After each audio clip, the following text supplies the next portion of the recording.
저에게는 유난히 많은 사람들에게 여러 가지 사건, 사고, 그리고 아프고 힘든 고통당하는 소식들을 많이 접하게 됐습니다.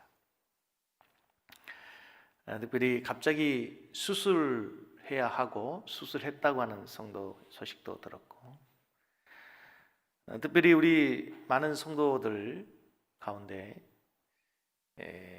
암과 사투를 벌이면서 항암 치료를 하고 암 수술 후에 회복을 기다리고 있는 성도들도 여러분이 계십니다. 또 사업이 힘들어서 갑자기 아들의 사업을 접었다는 집사님의 소식도 듣고, 또 사업을 하고 있는데 너무 어려워서 힘들다고 하는 집사님의 소식도 들었습니다. 입시를 준비하는 자녀가 실패했다는 소식도 들으면서 많은 소식들이 아픔의 소식, 또 슬픔의 그런 소식들이었습니다. 기도해야 되는데 또 저에게 또 몸살이 와가지고 새벽 예배도 잘 하지 못하고, 또 기도에 대한 부담, 거룩한 부담은 있고, 그래서 하나님께 너무 죄송하고, 그래서 기도의 제목이 많아서 마음이 무거워서 목양실에서 하룻밤을 이렇게 기도하면서 보냈습니다. 너무 힘들고 지치고 어렵고 힘든 성도들이 많은데 제가 할 수 있는 일이 무엇일까? 목사님, 제가 너무 무능력한 거예요. 옛날에 우리 초대교회 사도들은, 지난주에 보았던 바울 사도는 병든 자에게 손을 얹으면 귀신이 떠나가고 그의 손수건만 갖다 대도 병이 낫는 그런 역사들이 있었는데, 종에게는 그런 능력이 있는 것도 아니고, 정말 경제적으로 어려운 성도들에게 그냥 제가 문제를 쫙 해결해 줄 수 있는 그런 경제적 능력이 있는 것 더더욱 아니고, 힘들고 고통 속에 놓인 성도들에게 내가 할 수 있는 일이 뭘까? 목양실에서 이렇게 제 방에서 묵상하고 기도하면서 이렇게 하는 가운데 갑자기 저의 입술에서 나도 모르게 나오는 찬송이 있었어요. 예수님은 누구신가? 우는 자의 위로와 없는 자 풍성이며 천한 자의 높임과 잡힌 자의 노임되고 우리 기쁨 되시네. 예수님은 누구신가?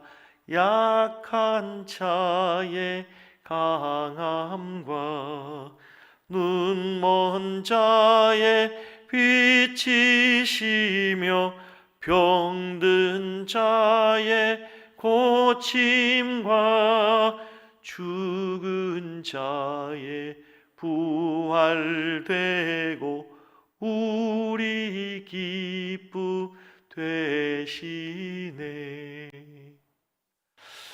이 찬송을 하는데 저의 마음에 탁 와닿는 가사가, 예수님이 누구신가? 우는 자의 위로 되시고 없는 자의 풍성이시고 천한 자의 높임, 잡힌 자의 노임, 약한 자의 강함, 눈먼 자의 빛이시다. 병든 자의 고침이고 죽은 자의 부활의 주님이 내가 믿는 하나님이 아닌가. 그러면서 생각나는 하나님 말씀 한 구절이 떠올랐어요. 이사야서 40장 1절 말씀이에요. 같이 한번 읽어요. 너희의 하나님이 이르시되 너희는 위로하라. 내 백성을 위로해라. 이 구절이 저에게 주시는 말씀이었어요. 내 백성을 네가 좀 위로해줘라. 내 백성에게 위로가 필요하다. 사랑하는 내 아들, 딸들에게 내가 나의 위로를 전해줘라. 정말 우리 모두에게는 위로가 필요한 것 같아요. 정말 이 시대를 살아가는, 이 어려운 세대를 살아가는 모든 사람들은 다 지쳐있고 힘들어서 정말 우리에게는 위로가 필요한 세대입니다. 가정을 이끌고 가는 가장은 자녀 앞에서, 아내 앞에서 보일 수는 없지만 보이지 않는 곳에서 눈물 흘리고 한숨 쉬는 가장이 있을 수 있어요. 가정의 아내는, 엄마는 자녀를 양육하느라고 또 남모르게 흐르는 눈물이 있고 한숨이 있을 수 있습니다.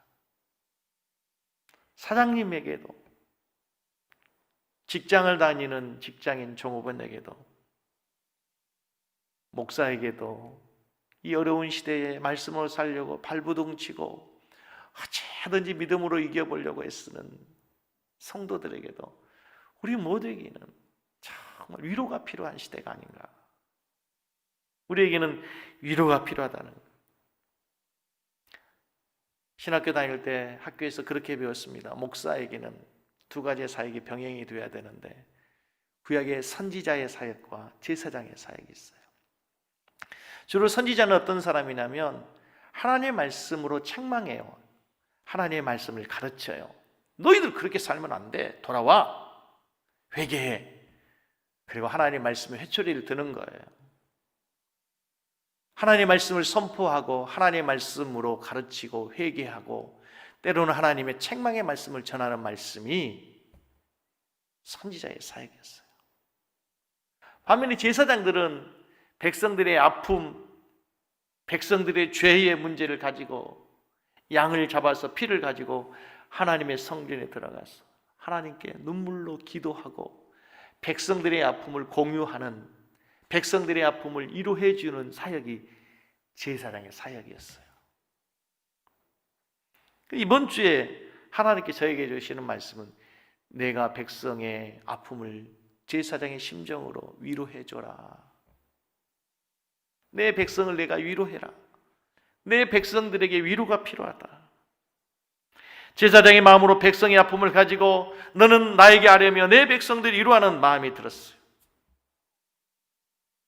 목사가 병을 고쳐줄 수 없고 목사가 경제의 문제를 당장 해결해 줄 수는 없다 할지라도 너는 하나님의 말씀을 가지고 내 백성들을 위로해라. 사람에 따라서 위로가 다 다릅니다. 엄마의 젖을 먹는 갓난아이는 뭐가 위로가 될까요? 엄마의 품속보다 더 좋은 위로가 없습니다. 아장아장 걷는 애들에게 제일 좋은 것은 달콤한 사탕과 초콜릿이 위로가 될 수 있을지 모릅니다. 청소년들을 위로할 때 사탕 줘가지고 안 됩니다. 청소년들의 제일 위로는 친구입니다. 좋은 친구.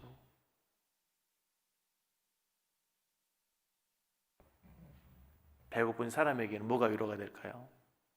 힘내라고 하는 말 한마디보다도 실제로 배고픔을 해결해 줄 수 있는 빵이 위로가 되고, 당장 내일 카드 결제 막아야 되는 그분에게는 뭐니 해도 머니가 위로가 됩니다. 현찰 캐시보다 좋은 위로는 없습니다. 병원 중환자실에 있는 환자에게는 건강이 위로가 되고, 우리 모두에게는 각자 위로가 다르다. 하지만 우리 그리스도인들을 목사가 위로한다는 것은 무엇으로 위로할 수 있는가? 위로자 되시는 하나님을 만나고 위로자 되시는 하나님의 말씀을 통해서 우리 성도들을 위로할 수 있다는 사실을 믿으시기 바랍니다. 하나님의 말씀을 통해서 하나님이 누구인가를 알게 되면, 하나님이 어떤 분인가를 알게 되면, 깨닫게 되면 위로가 되고, 그리고 하나님의 말씀이 나를 깨우치는 순간 우리가 내가 누구인가를 알게 되면서 위로가 되는 거예요. 그래서 여러분, 고난을 당할 때, 환난을 당할 때 하나님 말씀을 가까이 하시고 하나님의 말씀을 통해서 하나님이 누군가를 알게 되고 하나님이 여러분의 말씀을, 여러분의 심령에 주시는 하나님의 말씀을 붙들므로 위로받는 성도들 되기를 바랍니다. 할렐루야. 오늘 본문의 말씀에 보면은 하나님이 왜 우리들에게 때로는 고난과 환난과 역경을 주시는지 그 이유가 나와 있습니다. 하나님께서 우리에게 고난을 주시는 가장 커다란 이유는 고난 속에서도 하나님의 위로를 경험할 수 있기 때문에, 그 고난 속에서 하나님 위로의 하나님이시구나, 이걸 깨달을 수 있게 됩니다. 우리 그리스도인들의 삶이요, 늘 평안하고 평탄하면 얼마나 좋겠습니까마는 우리의 삶이 그렇게 그냥 시온의 대로처럼 아스팔트 깔린 그런 평탄한 길을 걷는 게 우리의 신앙의 삶이 아닙니다. 이미 예수님께서 우리에게 주시는 말씀, 요한복음 16장 33절에 있어. 이것을 너희에게 이르는 것은 너희로 내 안에서 평안을 누리게 함이라. 세상에서는 같이 읽어요. 너희가 환난을 당한다.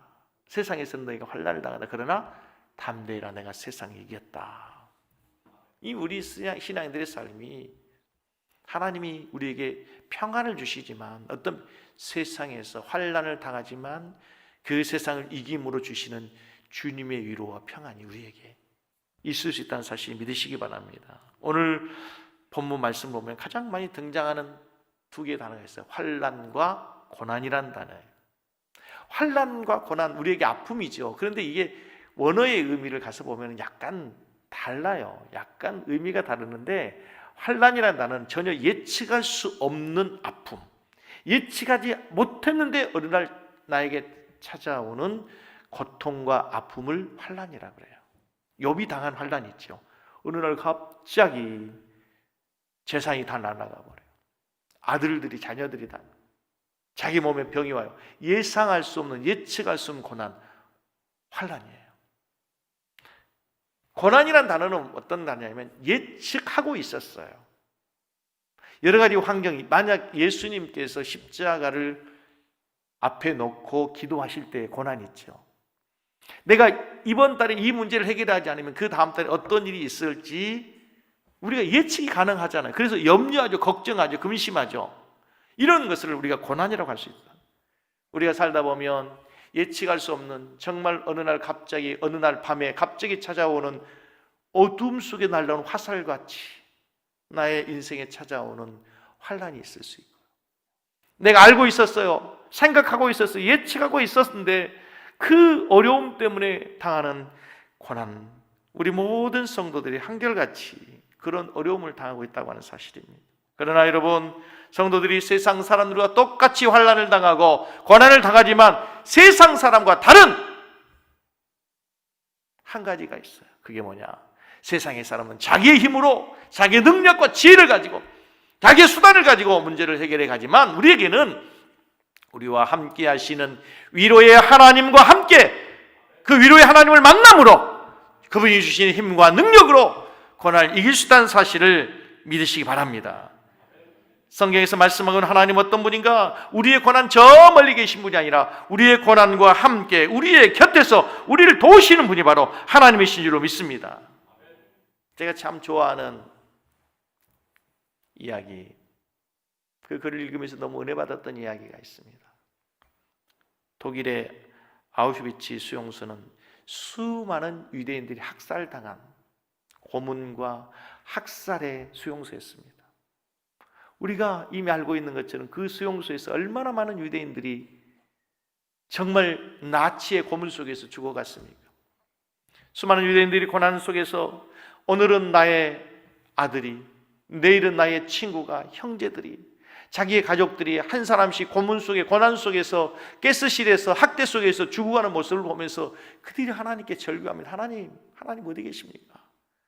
하나님 지금 무엇하고 계세요? 우리가 하나님 선민 아닙니까? 아브라함의 후손 아닙니까? 우리가 그토록 하나님의 백성으로서 믿음을 지키고 율법대로 살려고 하고 하나님 잘 믿는 선민들이었는데 도대체 하나님 뭐하고 계십니까 지금? 이러고도 하나님 살아계시다고 얘기할 수 있습니까? 하나님 살아계신다면 뭐하고 계십니까 도대체? 하나님 살아계시면 도대체 어디에 계십니까? 그들의 피 맺힌 절규가 연합군들이 독일군을 물리치어 수용소를 탈환하여 그들을 해방시킬 때까지 계속됩니다. 드디어 전쟁이 끝나고 연합군들이 탈환한 수용소를 점령하고 이제 수용소를 살피다가 연합군 병사 중 한 병사가 한쪽 벽에 후미진 곳에 쓰여진 글을 하나 발견하게 됩니다. 어느 그리스도인의 신앙의 고백이 담겨있는 그 글에 놀라운 내용이 담겨져 있습니다. 거기에 이런 가사가 써져 있습니다. 그 크신 하나님의 사랑 말로 다 형용 못하네. 하늘을 두루마리 삼고 바다를 먹물 삼아도 한없는 하나님의 사랑 다 기록할 수 없겠네. 그것으로 끝이 아니고 그 다음에 한 문장이 또 있습니다. 그 글을 보고 연합군 병사가 놀라지 않을 수 없습니다. 하나님은 여기에 계십니다. God is here. 하나님은 지금 여기에 여전히 살아계십니다. 그 고난의 현장에도, 그 죽음의 현장 속에서도 그들이 그 고통을 참고 이길 수 있었던 것은 하나님이 지금 너희와 함께하고 있다고 하는 그 믿음이 그들을 그 고난에서 이기게 한 거예요. 우리가 사망의 음침한 골짜기에서도, 메마른 광야에서도, 출렁이는 파도에서도 두려워하지 않을 수 있는 이유는 주님이 우리와 함께 하시기 때문인 줄로 믿습니다. 임마누엘, 우리와 함께 하시는 그 하나님이 성령으로 말미암아 우리의 위로자 되어 주시기 때문에 우리가 고난 속에서도 승리할 수 있는 거예요. 3절 말씀을 같이 보겠습니다. 찬송하리로다. 그는 우리 주 예수 그리스도 하나님이시요 자비의 아버지시요 모든 위로의 하나님이십니다. 고린도 후서 1장을 여러분 이번 주 한 주간에 묵상해 보십시오. 가장 많은 단어가 뭔 줄 아세요? 고난, 환난 아닙니다. 그 고난과 환난이라는 단어를 압도하는 단어가 하나 있는데 위로라는 단어예요. 고난과 환난을 압도하는 단어가 바로 위로예요. 위로. 우리의 삶에 그 어떤 환난, 고통, 많은 연단과 시련이 있을지라도 그 모든 것을 이기도록 하시는 게 뭐냐? 하나님의 위로예요. 하나님 어떤 분이시라고요? 오늘 본문 말씀에 보면은 모든 위로의 하나님, 자비의 아버지시다. 하나님은 자비의 아버지, 위로의 하나님이세요. 우리가 고통당할 때 모른 척 외면하는 이웃집 아저씨, 아줌마가 아니고 하나님은 우리의 고통을 함께 해주시고 고통 속의 눈물을 닦아주시고 자비를 베푸시는 사랑의 아버지, 위로의 하나님이라는 사실을 믿으시기 바랍니다. 오늘 3절에서 놓쳐서는 안 되는 중요한 단어가 하나 있어요. 모든이라는 단어예요. 모든 위로의 하나님이시며, 누구에게는 위로가 되시고 누구에게는 위로가 되지 않는 것이 아니라 하나님은 모든 위로의 하나님이세요. 어린 아이에게도, 청소년에게도, 가난한 자들에게도, 병든 자들에게도, 경제적인 어려움 속에 있는 사람에게도 하나님은 우리의 위로자가 될 수 있을 줄로 믿습니다. 왜냐? 하나님이 위로의 하나님이십니다. 원래 위로라는 말 헬라에 보면은요, 원어 성경에 보면은 위로라는 단어가 파라클레토스라고 하는 데 있어요. 위로라는 단어가 뭐냐면 성령이라는 단어와 똑같은 단어예요. 그리고 나서 그 위로라고 하는 단어 뜻이 뭐냐면 곁에 있다라는 뜻이, 곁에 있다. 하나님이 위로의 하나님이란 말은 내가 너의 곁에 있다. 내가 너의 곁에 있다. 내가 너와 함께하고 있다. 그분이 성령님 아닙니까? 그러니까 성령님께서 나를 도우시기 위해서, 하나님 보내신 그 성령님께서 나를 위로하기 위해서 여전히 나와 함께하고 계시는 위로의 하나님, 그분이 우리와 함께하고 계심을 여러분 기억할 수 있기를 바랍니다. 환난 가운데 처해서도 우리가 왜 찬송해야 됩니까? 하나님이 우리의 자비의 하나님이시고 위로의 아버지시기 때문에, 우리의 눈물을 닦아주시는 좋으신 하나님이기 때문에 그 순간에도, 고난의 순간에도 우리가 세상 사람과 다르게 찬송해야 되는 줄로 믿습니다. 아멘. 여러분, 가장 슬픔의 장소가 어디입니까? 장례식입니다. 세상 어디에서도요, 장례식장에서 노래 부르는 사람들은 그리스도인들밖에 없습니다. 그 죽음 너머에 계신 하나님을 보기 때문에. 아멘. 두 번째, 하나님께서 우리에게 고난을 주신 이유, 고난의 유익이 뭔가 하면 우리가 고난받는 자들의 아픔을 이해하고 그들을 위로할 수 있기 때문에. 고난 당해본 사람이 고난 당한 사람의 아픔을 이해합니다. 가난했던 사람이 가난한 사람을 이해할 수 있어요. 내가 간접적으로 경험한 것이 아니라 직접 경험해 본 사람이 더 큰 힘과 확신을 가지고 그 사람을 위로할 수 있는 거예요. 허리 디스크 아파본 사람은요, 디스크 있는 환자 만나면 얘기가 됩니다. 얘기가 돼. 암 환자는요, 암 환자 만나면은 누구보다도 그 사람 마음이 느껴지고 그 사람과 대화가 되고 그 사람에게 위로가 될 수 있어요.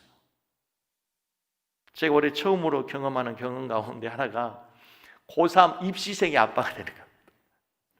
두 딸들이 미국에서 공부했기 때문에 우리나라 입시제도 고3이 어렵다는 걸 내가 수많은 걸 들어서 뭐 알고는 있지만 직접 경험한 건 처음이잖아요. 야, 우리나라 입시제도 문제가 많아요. 정말 입시 지옥이란 말이 왜 입시 지옥인지 이제 우리 애들 보니까 그냥 보여지는 게 아니야. 고3 아이들이 공부하는 거 보니까 너무 불쌍해. 너무 불쌍해. 정말 너무 불쌍해.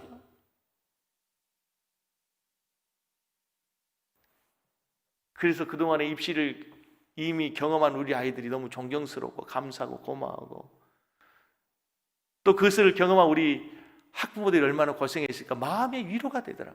이해가 되더라.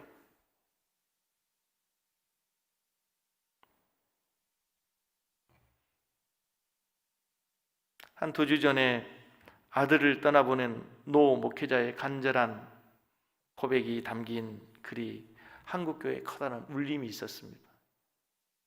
지구촌교회 원로 목사님이신 이동원 목사님이 차남 이범 집사가 10월 9일 날 43세로 세상을 떠났습니다. 미국에서 열심히 목회해서 국제 변호사가 됐던 아들이 어느 날 갑자기 암이라는 소식을 듣고 위독하다는 소식을 듣고 서둘러 미국으로 갔지만 임종을 보지 못했습니다. 그리고 장례를 치르고 난 뒤 3일 후에 그분이 인터넷에 글을 하나 올렸어요. 이동원 아들이 걸었던 산책길이라는 글입니다. 아내와 함께 아내의 설명을 들으며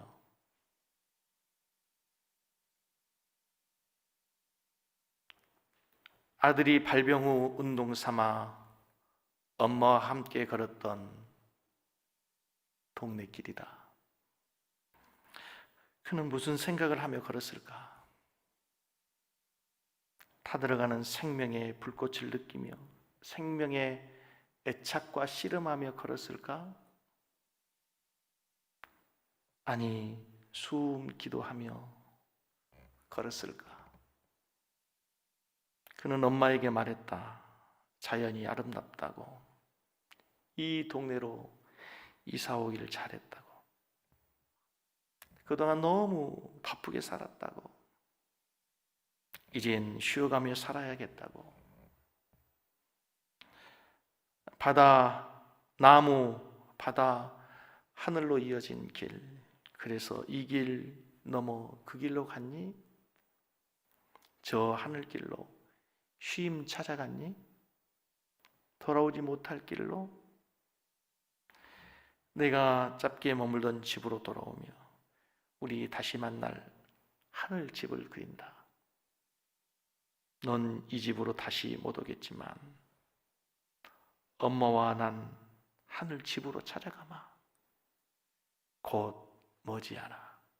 아들을 보내고 나서 아들을 그리워하면서 아들이 걸었던 산책길을 걸으면서 아들의 마음을 생각해 보면서 아들을 만날 수 있는 길은 이제 아들은 다시 돌아올 수 없으니 내가 간 하늘나라로 내가 꼭 가마. 거기서 끝나지 않고 그분이 장례식장에서 손양원 목사님이 아들을 잃고 감사했다고 하는 그 내용을 아시죠? 그것과 같이 아들을 보내고 10가지의 감사의 글을 올렸어요. 장례식장에서. 그런데 그 6번째, 7번째, 8번째가 뭐냐면 6번째에 이런 감사를 해요. 아들을 통해 예수님을 내어주신 하늘 아버지의 고통을 알게 하신 것 감사합니다. 7번째, 수많은 암 환자들의 고통을 알게 해서 감사합니다. 8번째, 자식을 잃은 수많은 분들의 그 아픔을 내가 알게 돼서 감사합니다. 자신이 수많은 설교를 했습니다. 위대한 설교자로, 존경받는 설교자로 얼마나 십자가의 사랑을 많이 했습니까? 아버지의 사랑을 많이 했습니다. 그런데 아들을 내어주신 그 하나님의 마음을 이제 본인이 아들을 잃고 다시 깨닫게 되는 거예요. 얼마나 그동안에 암 환자들을 위해서 많이 기도했겠습니까? 얼마나 많은 암 환자들을 만났겠습니까? 그들을 위로했겠습니까? 그러나 본인이 이제 직접 암 환자를 가족 가운데 자식을 경험해 보니까 그 아픔, 그 고통이 새삼 이해가 되는 거예요. 세상에 가장 커다란 아픔이 뭡니까? 자식을 먼저 보내는 거죠. 그것보다 더 큰 아픔이 어디 있습니까? 이제 그분들의 마음이 이해가 된다는 거예요. 여러분, 우리 주님께서 왜 우리의 위로자가 될 수 있는 줄 아세요? 왜 모든 자의 위로가 주님이 되실 수 있는지 아세요? 주님이 우리가 경험한 것보다 훨씬 더 아픈 경험들을, 모든 경험들을 다 경험해 봤어요. 육체적으로 고통, 육체적인 질병으로 고생당하시는 주님은 십자가에 못 박혀가지고 창을 맞으면서 물과 피를 쏟는 그 엄청난 육체의 고통을 주님이 친히 몸소 경험하신 분이세요. 마음의 상처가 있으시나요?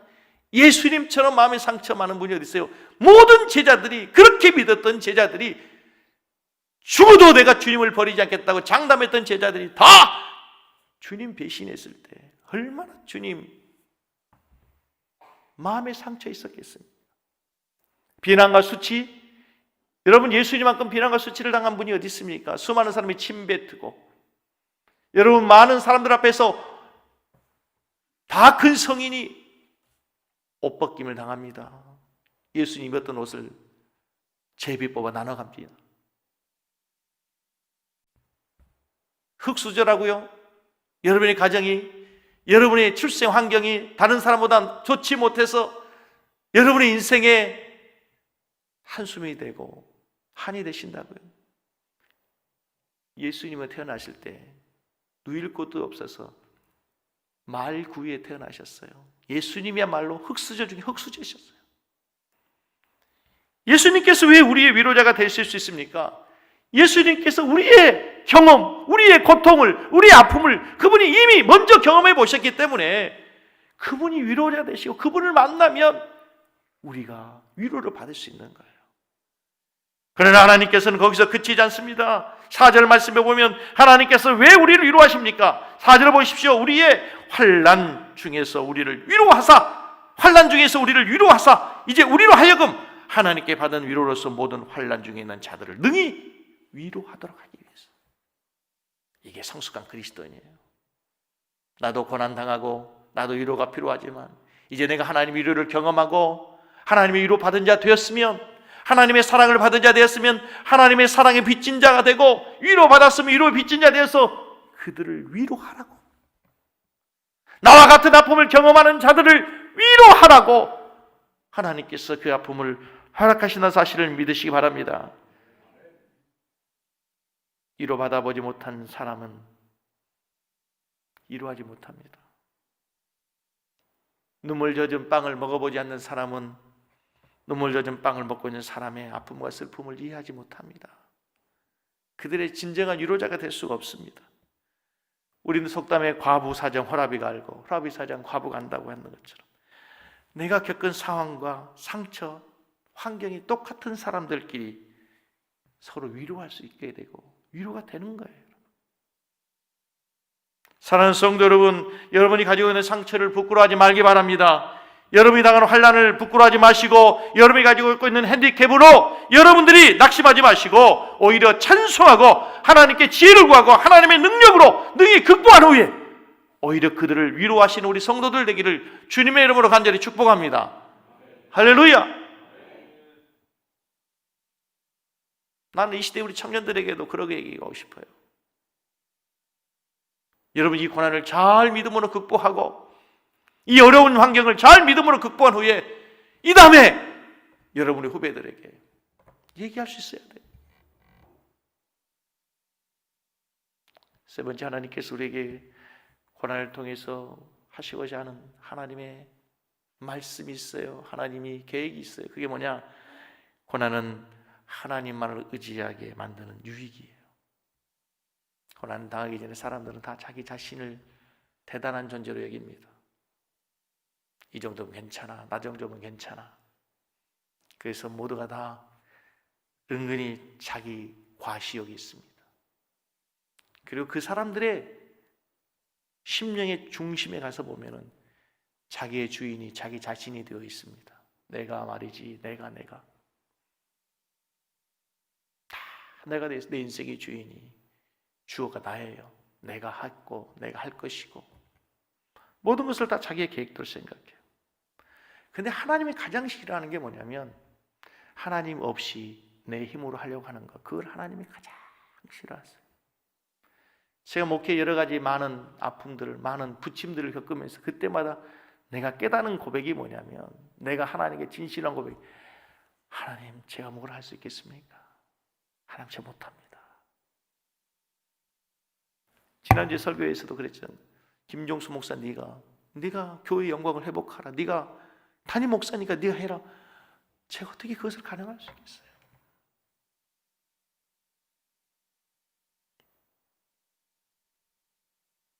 하나님이 가장 싫어하는 게 뭐냐? 내가 있습니다. 내 힘으로 할 것입니다. 하나님 없이 내 인생이 주어가 되려고 하는 것. 하나님이 가장 싫어요. 가장 좋은 말이 뭐냐? 하나님이 가장 좋아하시는 말, 주님의 도움이 필요합니다. 하나님의 도움이 필요합니다. 모세를 보십시오, 여러분. 모세가 바로의 왕궁에서 당시 애굽의 문물을 다 겸비했다 그랬습니다. 왕의 후계자라서 완벽한 준비한 거예요. 학술도 무술도. 그래서 자기가 자기 동족이 고통을 당한 모습을 보면서 자기가 민족의 지도자, 민족을 구원할 수 있는 자격이 있다고 생각한 거예요. 자기 동족이 고통을 당할 모습을 볼 때 자기 힘으로 구원하고 한 거죠. 그러나 그 위에 어떻게 됩니까? 미디안으로 가서 40년 광야 생활하면서 약치기, 목동 생활하면서 다 늙어버렸습니다. 하나님 앞에 섰을 때 계속 하는 얘기가 뭡니까? 주님, 제가 누구건데 감히 바로에게 가고 내가 누구건데 그 일을 할 수 있겠습니까? 나 못합니다. 하나님이 계속 말씀해 줍니다. 지팡이 잡아봐라, 던져봐라. 뱀이 되면 다시 잡아봐라. 뱀이 되었던 지팡이가 다시 지팡이가 됩니다. 하나님, 제가 말 못합니다. 내가 사람 입을 지은 여호와다. 내가 말을 갖고 능력이 있는 것이 아니다. 내가 너와 함께 있어 줄게. 마지막 하나님의 지혜로, 하나님의 능력으로 하나님께서 이스라엘을 구원해 내시는 위대한 역사를 모세를 통해 이루신다는 사실을 믿으시기 바랍니다. 내가 하려다가 내가 실패하면, 그 고난의 현장 속에서 고난에 닥치면 더 이상 내 힘으로 할 수 없을 때 인생의 주가 바뀐 거예요. 주님, 내가 할 수 없습니다. 주님이 하십시오. 주님이 주인 되어 주십시오.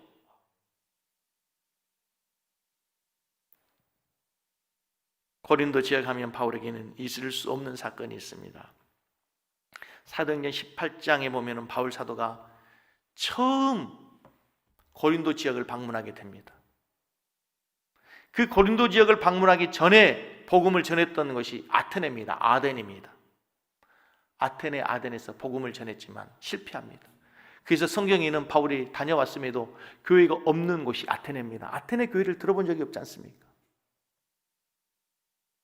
실패하고 나서 바울 사도 고린도에 갔을 때 바울이 두려워합니다. 내가 과연 무엇을 할 수 있을까? 그때 그날 밤에 하나님께서 나타나서 사도행전 18장 9절 말씀에 이렇게 말씀하십니다. 밤에 주께서 환상 가운데 바울에게 말씀하시되 두려워하지 말고 침묵하지 말고 말하라. 두려워하는 바울에게 하나님이 위로해 주시는 거예요. 이 백성들, 이곳에 구원받을 하나님의 백성이 많다. 내가 두려워하지 말고 잠잠하지 말고 침묵하지 말고 말해라. 하나님의 위로를 통해서 복음을 전해서 세워진 교회가 무슨 교회? 고린도 교회예요. 바울 사도가 고린도 교회를 통해서 깨달은 게 하나 있어요. 내가 하는 것이 아니고 주님이 하시는 거구나. 내가 하는 것이 아니고 내가 복음을 전하는 것이 아니고 나에게 능력이 있어서가 아니고 주님이 하시는구나. 사도 바울의 계속해서 고백이 고린도후서 11장 23절에 바울이 이렇게 얘기합니다. 그들이 그리스도의 일꾼이냐? 정신없는 말을 하거니와 나는 더욱 그러다 내가 수고를 어떻게 해요? 넘치도록 하고 옥에 갇히기도 더 많이 하고 매도 수없이 맞고 여러 번 죽을 뻔했다. 내가 너무 많은 고생해서 죽을 고비도 여러 번 넘겼다. 그러면서 오늘 본문 8절에서 이렇게 얘기해요. 고린도서 1장 8절에서 형제들아 같이 읽습니다. 우리가 아시아에서 당한 환난을 너희가 모르기를 원하지 않아요. 아까 아시아에서 당한 환난이 뭐예요?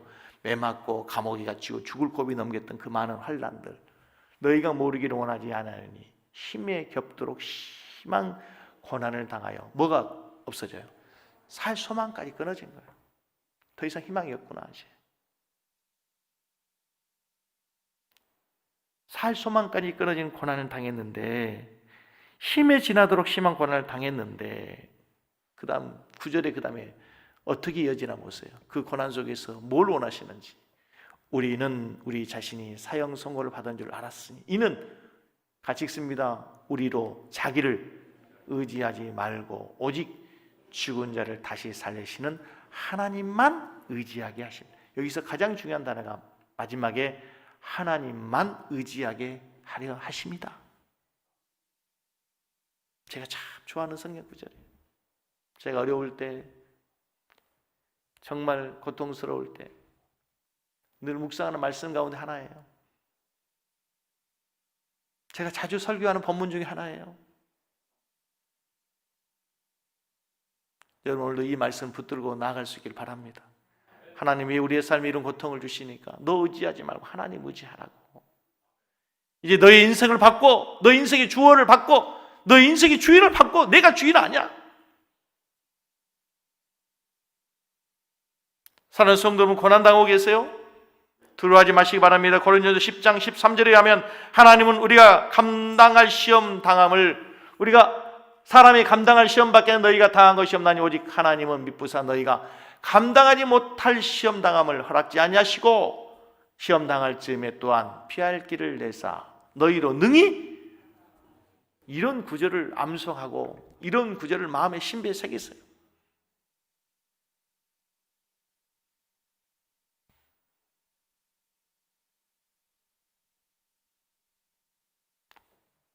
하나님의 말씀을 맺습니다. 현재 고난당한 성도님 계십니까? 환난 가운데 절망하고 계십니까? 고난 가운데서도 찬양하고 감사하는 성도들 되기를 바랍니다. 환난 가운데서도 하나님께서 우리로 하여금 위로의 하나님을 경험하도록 하기 위해서 그 고난을 주시고 고난을 통해서 하나님께서 나와 같은 고난당한 자들 위로하는 성숙한 그리스도인이 되도록 하기 위해서 우리에게 고난을 주시고 무엇보다도 그 고난을 하여금 하나님만을 의지하도록 하기 위해서 우리에게 고난을 주는 사실을 믿으시고 더욱 믿음으로 한 주간도 꼭 승리하는 여러분 되기를 바랍니다. 찬송가 455장 찬양하시면서 하나님께 예물을 드리고 우리 한번 같이 기도했으면 좋겠습니다. 말씀을 생각하면서